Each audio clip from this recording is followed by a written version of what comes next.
Okay, that's fascinating. There's something you talk about in this book about behavioral manipulation. Yeah. I thought was a really interesting point, and I was wondering if you could talk about what you mean by that. Right. I had to single out Richard Thaler, who won the Nobel Prize, and Cass Sunstein, who was Obama's right hand on regulatory affairs, for special criticism here. They were the co-authors of a book called Nudge. And Nudge is sort of the Bible of how you apply the insights of behavioral psychology to economic decision making. And I'm all for behavioral psychology. That's a real science. The experiments are ingenious. They're repeatable. The data holds up very well. We have enormous insights into cognitive biases, which we all have. I have, you have them, so does everybody else. So that's good science. My problem is the application of the science. It's like, splitting the atom was good, but the atom bomb, a little problematic. So what Thaler and Sunstein and others have done is to say, okay, so we know what people's biases are, but they're kind of unconscious of them themselves. So we can engage in something called choice architecture, that's their term, where we can design insurance applications, employment forms, brochures, information, etc., to manipulate people into certain choices which they might not otherwise have made. And the classic example, there are many, but I'll give you the classic example. So you've just been hired in a new job, and you're filling out your employee work forms on the first day, and you come to a page and they say, we have a 401k. That's a tax-deferred savings plan in the US. I'm sure there's an equivalent in UK and other countries. We have a 401k plan. Here's a brochure if you'd like to know more. Would you like to join? And you can check yes or no, free choice. And only about 25% of the people join. Okay, but if I change the question and I say, we have a 401k plan, here's the brochure. You are automatically enrolled. Would you like to opt out? Only about 20% of the people opt out. In other words, you can take the participation rate, round numbers, from 20% to 80% just by changing the question, even though everyone has a free choice in every instance. It turns out people just don't like to check boxes. People don't like to fill out forms. And this is, so opting into something is laborious mentally. Opting out of something is laborious. So if I put you in it against your will, but give you an opt-out, you won't check it and you're in. So this is the kind of thing where, hey, we can get participation rates of 20% to 80%. Isn't that wonderful? And my question is it wonderful? Who says you're smarter than everybody else? Who says that's the right result?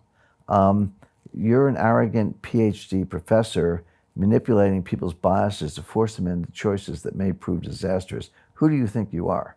And then I go through many, many other examples. And this is happening in what industries? And every industry. Okay. Insurance, savings, employment. And I'm just focusing on the financial side of it. There are many, many things. So some of the other advice you give is that we need to be very careful about those decisions we're making. Correct. And I give an example when I did the math and everything where I have Susie and Joe, I guess I call them. And the women are always smarter, so I make Susie the smart one. And but Joe gets the manipulated form and joins the 401k and starts putting, and bear in mind, it's tax deferred. So if you made $100, Joe gets to put $100 in the 401k, but Susie's got to pay, $30 in taxes. She only puts 70 in. So Joe's already got a head start with his 100 versus Susie's 70. But in my example, Joe buys a diversified portfolio of stocks and Susie buys gold. And I started in 2000 and I ended in 2018 whenever I finished the math. And they both retire, they both take a payout, they pay their taxes, settle up, and Susie wins. Susie has a higher return. By skipping the 401k and investing exclusively in gold, which I don't recommend, I recommend 10% in gold, but I was trying to prove a point. And people can say, well, yeah, but gold was low in 2000, you picked your entry, exit points. Yeah, but it also had the greatest bear market in history from 2011 to 2015. So it's not like I, sugar-coated or cherry-picked the entry exit points. I say in the book, yeah, you can play games with this and everybody can. That's not my point. My point is that who says Thaler is so smart that he should force you into a 401k, whether you like it or not, by manipulating your cognitive biases. And so that's there are many dangers I point out, but that's one of them. Yeah, it's a great point. I've had some high-level marketing and advertising people in here that have talked about the same thing. Oh, yeah. You sit down at a table at a restaurant, what do you want? Red or white wine? It's like, who said I wanted wine? Right. But you obviously have to make a choice, and all of a sudden your bill is this, and the margins are this, and these are everywhere in our life. But we don't realize them. Correct. So the starting place is education. Be aware of your biases, and then you can start to fight back. But most people aren't, and I understand that. Most people are not. But I had a really interesting conversation with Dan Ariely, who was... Yeah, I had him here, actually. Yeah, okay. All right. Yeah. So, you know, Dan, brilliant guy, you know, his whole backstory. And he's, I would say, after Kahneman and Tversky passed away, but after Kahneman and Tversky, I would rank Ariely as the third leading behavioral psychologist. I'd rank him above Thaler and Sunstein, even though, of course, they're brilliant and very good. And I had a private conversation. I said, Dan, this is extremely powerful stuff. You know it, I know it. And they do consulting, and he does church architecture consulting. I said, how do you choose your clients? So what happens if a neo-fascist dictator walks in and says, you know, I'd like your help manipulating my population in my country here? And there are those people, and they do ask that question. And Dan, to his credit, gave the best answer I've heard, but kind of not good enough. But to his credit, he said, well, my test is I don't work for money if I wouldn't do it for free.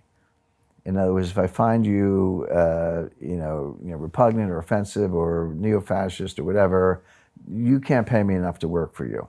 And so if I wouldn't do it for free, I won't do it for pay if you're a bad guy. And I thought, well, okay, credit for trying and having a filter, and that's not a bad one, but it subjects you to your own cognitive biases. Well, what's your definition of a bad guy?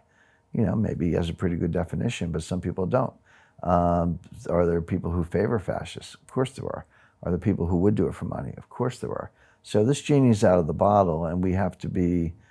I was just trying to make people aware of it, so they can A, think for themselves, and B, spot cases where maybe, as you say, would you like red or white wine? I was like, well, maybe I don't. You know, it's a good example.